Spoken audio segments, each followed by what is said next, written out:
Assalamualaikum warahmatullahi wabarakatuh. Aku Fatihah Zahra dari jurusan Ekonomi Syariah. Aku PDVJ mau ngasih beberapa informasi atau beberapa pengetahuan yang aku punya mengenai sejarah investasi dan juga pasar modal syariah. Tapi nggak cuma itu nih, nanti tengah-tengah aku mau ngasih tahu sedikit insight mengenai saham syariah dan juga sukuk. Jadi enjoy and hope you like it. Jadi yang pertama nih, ada yang namanya pasar modal syariah. Jadi secara fungsional, pasar modal syariah ini sama-sama berperan sebagai wadah yang mempertemukan antara penjual dan juga pembeli, yang melakukan permintaan dan penawaran terhadap efek atau syarat berharga yang bersifat jangka panjang. Cuman, dalam prosedur operasionalnya serta sistemnya yang digunakan di dalamnya itu tidak boleh bertentangan dengan Islam. Jadi semua operasional itu berdasarkan prinsip serta syariat Islam yang berlaku. Berbeda dengan konvensional yang tidak berdasarkan peraturan syariat Islam. Nah, di sini terdapat beberapa produk atau efek yang diperjualbelikan di dalam pasar modal syariah. Ada 3 nih. Yang pertama, ada saham syariah. Yang kedua, ada obligasi syariah atau sukuk. Dan yang ketiga, ada reksadana syariah. Dalam konteks lebih lanjut, prinsip syariah itu mengacu pada suatu aturan dalam hukum Islam yang mengatur segala kegiatan transaksi agar dilakukan sesuai dengan syariat Islam yang berlaku, seperti mudharabah, musyarakah, murabahah, dan juga ijarah.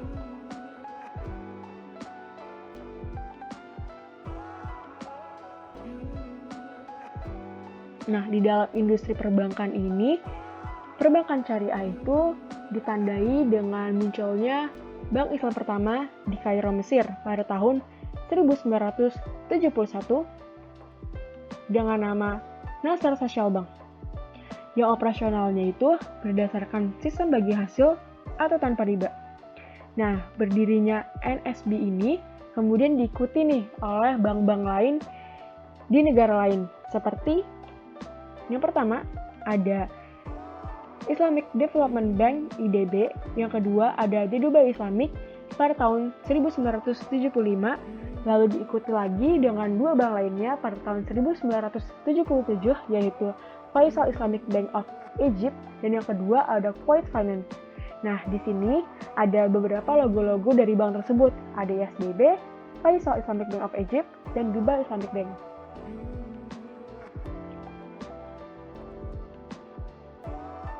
Nah, tadi kan Bank Islam pertama itu ada di Kairo. Nah, sekarang adalah negara pertama kali yang mengimplementasikan prinsip syariah di sektor pasar modal, yaitu ada Jordania dan juga Pakistan. Jadi, kedua negara tersebut telah menyusun dasar hukum penerbitan obligasi syariah. Berbeda dengan Mesir yang tadi, kalau Mesir, dia menjadi pelopor Bank Islam pertama, sedangkan negara Jordania dan Pakistan menjadi negara pelopor yang mengimplementasikan pasar modal syariah melalui penyusunan dasar hukum penerbitan obligasi syariah.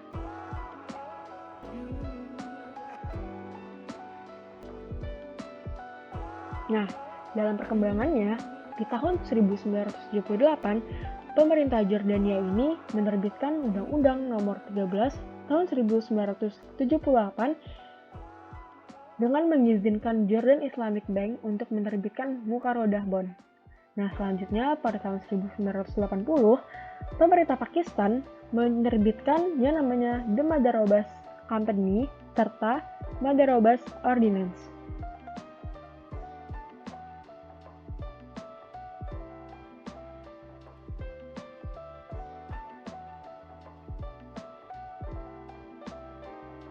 Tapi, para information, sampai sekarang, negara Jordania dan Pakistan ini gak punya obligasi syariah. Jadi, walaupun mereka menjadi negara pelopor pasar modal syariah, namun sampai sekarang mereka ini gak punya nih obligasi syariah.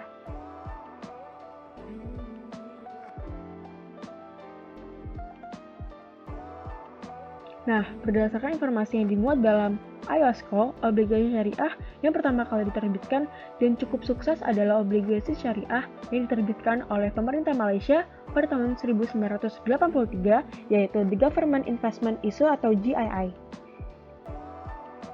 Dalam perkembangannya, sebagai instrumen pasar modal berbasis syariah, kini telah tersedia pasar modal Malaysia, antara lain reksadana syariah, saham syariah, indeks syariah, serta obligasi syariah.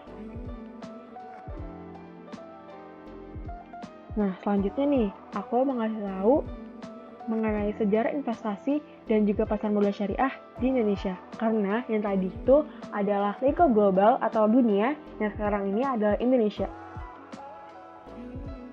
Indonesia ini merupakan negara yang memiliki populasi muslim terbanyak di dunia berdasarkan laporan The Royal Islamic Strategic Study Center atau MABDA bertajuk The Muslim 500 edisi 2022. Terdapat 231 juta penduduk Indonesia yang beragama Islam. Hal tersebut membuat sektor keuangan syariah bertumbuh dengan pasti. Jika sektor keuangan syariah mengalami pertumbuhan yang signifikan, otomatis pasar keuangan syariah pun mengalami kemajuan yang pesat. Nah, sebelum itu, aku mau nih ngasih tahu lebih dalam mengenai sejarah awal mulanya adanya pasar modal syariah di Indonesia.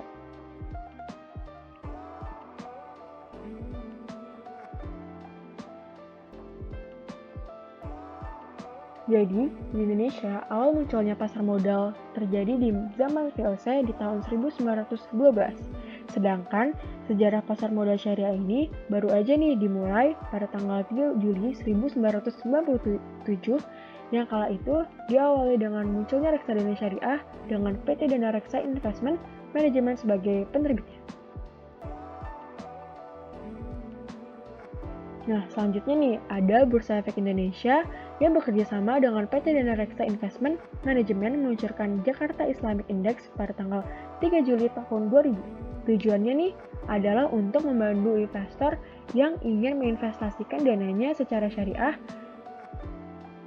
sehingga dengan hadirnya indeks tersebut, maka para pemodal telah disediakan saham-saham yang dapat dijadikan sarana berinvestasi sesuai dengan prinsip syariah.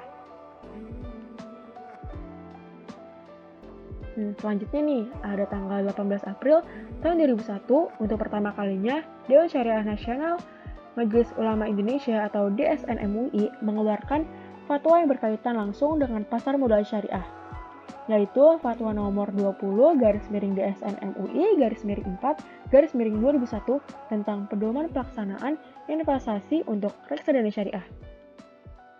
Nah, selanjutnya nih, ada instrumen investasi syariah di pasar modal terus bertambah dengan kehadirannya obligasi syariah PT Indosat Tbk pada awal bulan September tahun 2002.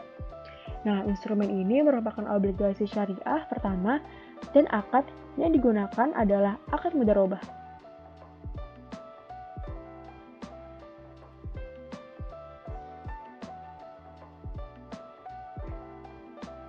Nah, selanjutnya dari perkembangan institusional yang terlibat dalam pengaturan pasar modal syariah tersebut, perkembangan tersebut dimulai dari adanya MOU antara Bapepam dan DSN MUI pada tanggal 14 Maret tahun 2003. MOU menunjukkan adanya kesepahaman antara Bapepam dan juga DSN MUI untuk mengembangkan pasar modal berbasis syariah di Indonesia.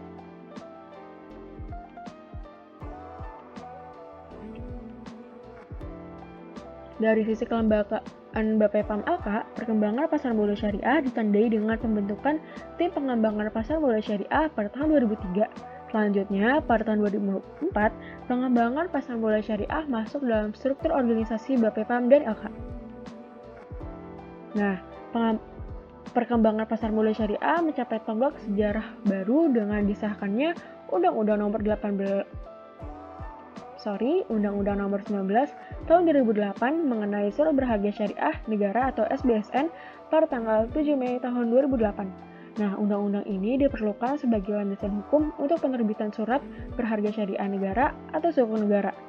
Lalu selanjutnya pada tanggal 26 Agustus tahun 2008, untuk pertama kalinya nih pemerintah Indonesia menerbitkan SBSN seri IFR 0001 dan IFR 002. Selanjutnya, setelah kita mengetahui banyak mengenai sejarah pasar modal syariah di Indonesia, sekarang kita masuk ke sejarah saham syariah di Indonesia. Nah, jadi saham syariah itu adalah efek berbentuk saham yang tidak bertentangan dengan prinsip syariah di pasar modal. Jadi definisi saham dalam konteks saham syariah merujuk kepada definisi saham pada umumnya yang diatur dalam undang-undang maupun peraturan OJK lainnya nih. Tentunya nggak boleh bertentangan dengan syariat Islam.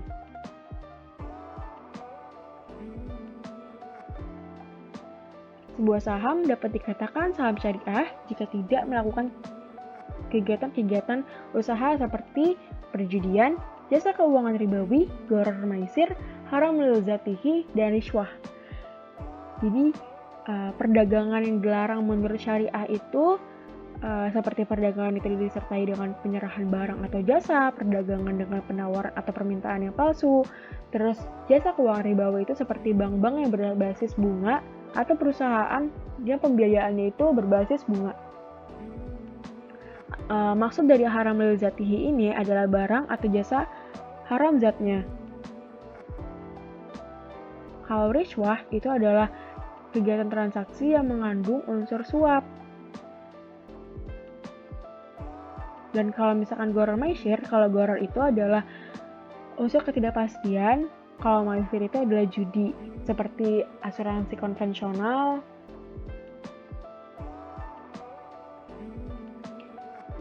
Lalu rasio total hutang berbasis bunga dibandingkan total ekuitas tidak lebih dari 82%. Selanjutnya itu ada rasio total pendapatan bunga dan total pendapatan tidak halal lainnya dibandingkan total pendapatan usaha dan total pendapatan lainnya tidak lebih dari 10%.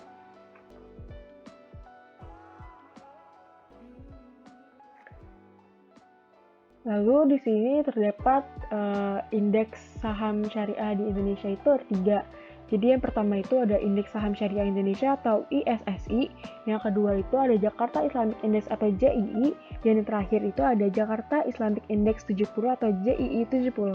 Jadi pada tanggal 12 Mei tahun 2011 didirikanlah indeks saham syariah Indonesia atau ISSI.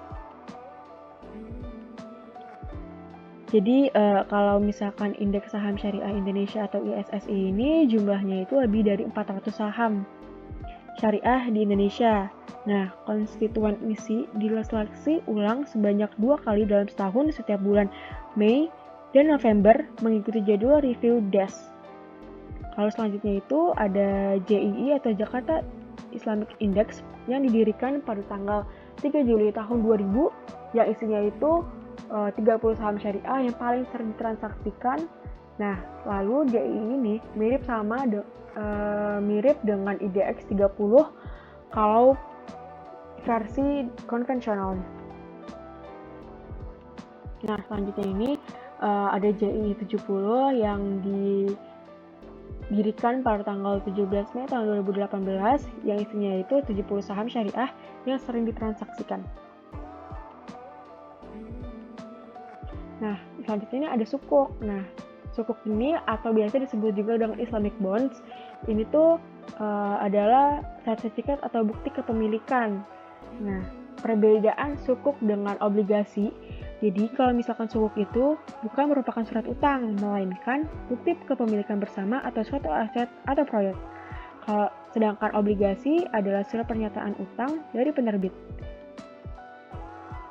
Lalu kalau misalkan obligasi itu biasanya digunakan untuk apa saja, proyek apa saja tanpa ada batasan, sedangkan sukuk hanya digunakan untuk kegiatan usaha yang tidak bertentangan dengan Islam. Nah, setiap sukuk yang diterbitkan harus mempunyai aset yang dijadikan dasar penerbitan atau underlying aset. Klaim kepemilikan pada sukuk didasarkan pada aset yang spesifik.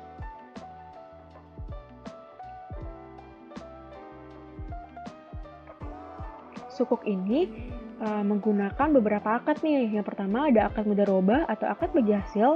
Yang kedua ada akad ijarah atau akad sewa menyewa. Yang ketiga ada akad wakalah atau akad pemberian kuasa. Selanjutnya itu ada akad kafalah nih, yaitu akad penjaminan, akad istisna atau akad pembelian melalui pesanan. Dan yang terakhir itu ada musyarakah, yaitu akad mengenai kerjasama usaha.